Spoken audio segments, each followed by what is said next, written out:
Hey guys, so I'm here. Welcome to can't speak today. Episode 6, in which today we will be finishing off. Well, when I say finishing off, I mean finishing off at the current stage of our inventory.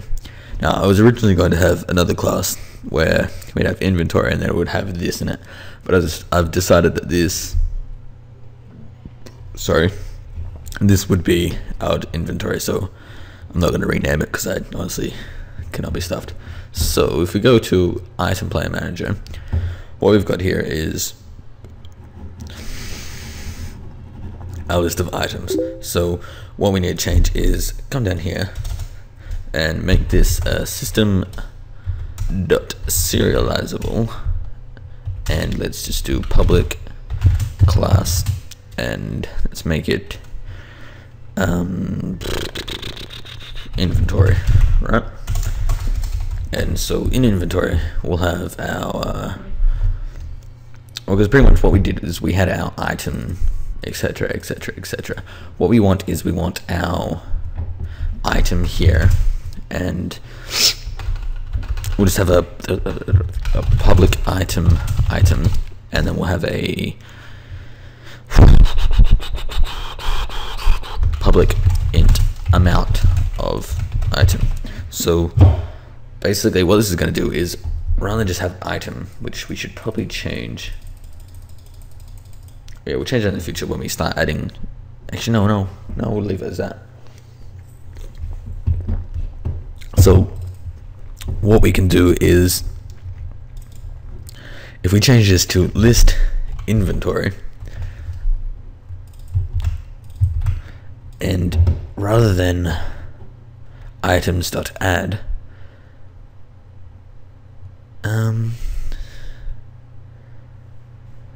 actually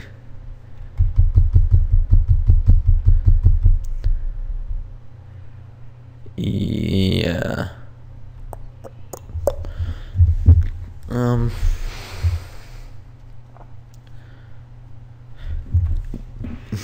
basically what we're doing here is we had it so it added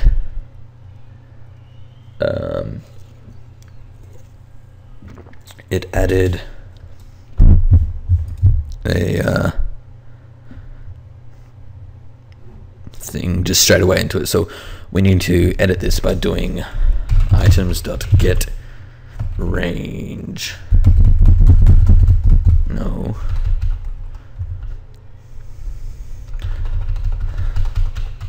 Because here what it wants us now, because we changed this to inventory, is it wants us to give it an inventory itself, which we do not want to do. So what we need to do is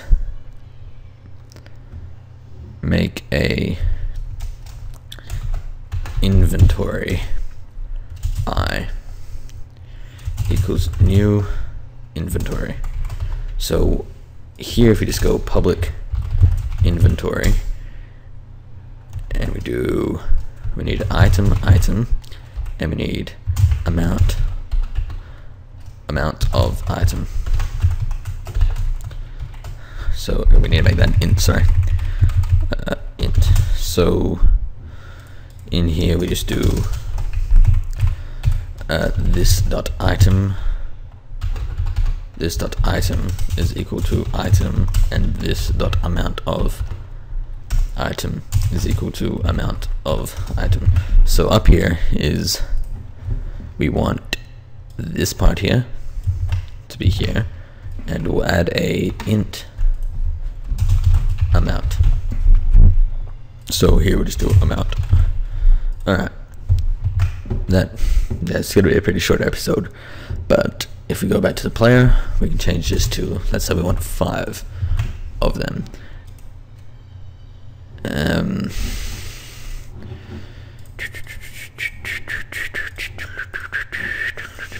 We also want to do,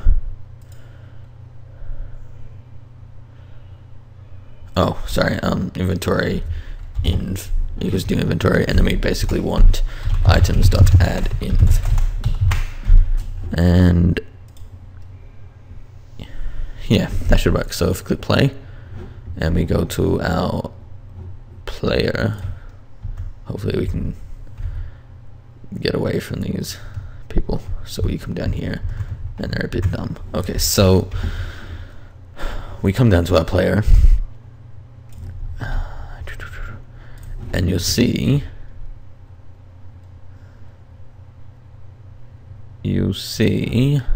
that we stuffed this up. We need to go to player, and we need to change this to 0. And now we go, and you can see we have item and we have 5 sticks in our inventory. Alright, so in a future episode, what's going to happen is, so next episode what I'm going to do is I'm going to do chest inventories. So it's going to be pretty much the exact same as what this is. However, well, yeah, it's pretty much going to be the exact same as what this is, but we're going to make it so player can walk into it and interact with it. However, the episode after that is when we're going to start rendering GUIs, or GUI, whatever you want to call it. Yeah, so that's when we'll start rendering GUI, so you can actually see what items you have in your inventory, and when you're trying to get items out of a chest or of a villager, which we'll do in the future, it gives you an item that you can buy. So they're going to be the upcoming episodes, and yeah, thank you for coming around and watching this episode again. I've been Storm, this has been episode 6. I will see you all next time.